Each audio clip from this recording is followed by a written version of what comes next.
ECE is heart work. It's hard work, but it's heart work. You're working with humans, with small people who are open and vulnerable.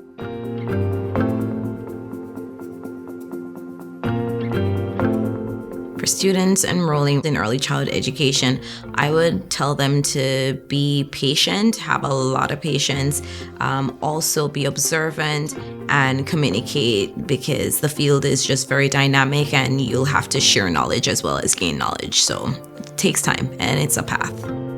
My education has provided me with a strong foundation to kickstart my career in early childhood education. Moreover, I'm super thankful to my mentors and my professors for prepping me to be out there in the field and to really be more involved in the community.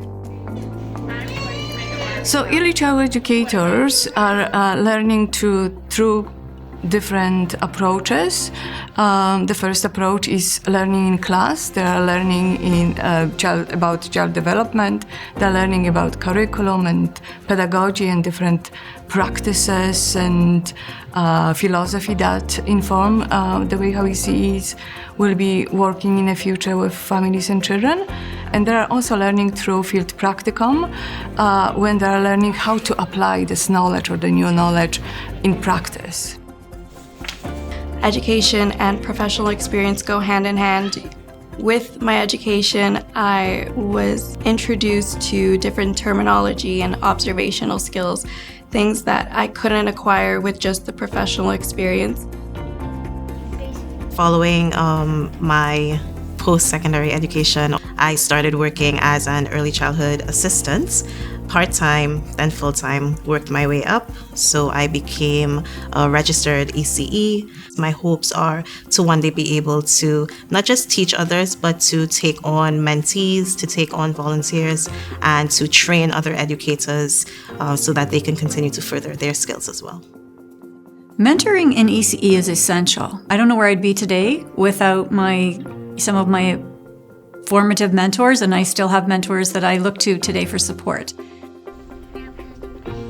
I suggest if somebody is thinking about pursuing early childhood education, to actually learn about the field as much as possible, because ECEs are working in different kind of settings. They are not only working in licensed childcare programs, but they do work in school settings. They are working in different family programs, drop-in centers, advocacy groups, or in city colleges. So finding or learning about the different possibilities is very important. If you have that passion in your heart, then don't let anyone, out that fire. And the reason I say that is not just for you, but it's for the children who will be learning from you, because being an educator is more than just showing and doing. It's really about modeling what you're expecting of that child. So if you are hoping to empower them and to encourage self-confidence, then you have to exude that as well. You girls ready to have some fun and make a mess? Get in there and do things. If you want to build your skills and confidence to be an ECE, just volunteer for things, get on committees, show up, ask questions, and read, learn, watch videos, read some more, because you want to be able to articulate what it is that's important to you. If a parent asks you, why is my kid playing in the mud? I want them to be an engineer. You want to be able to articulate the benefits of playing in the mud. Sometimes people think, oh, it's going to be so easy. It's working with kids, it's playing all day. They don't realize, oh, there's a lot of thinking that has to go into it. There's assignments, there's child development, there's brain development. There's a lot of science you learn. You want people looking after your child who know science, who know ethics, who know trauma-informed practice. You don't want just anybody looking after your child.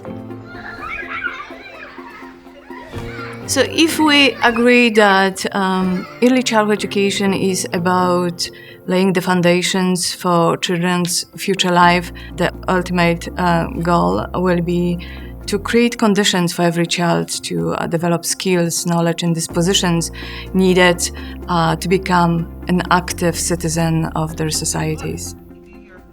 We want to just make sure children have the best possible childhoods.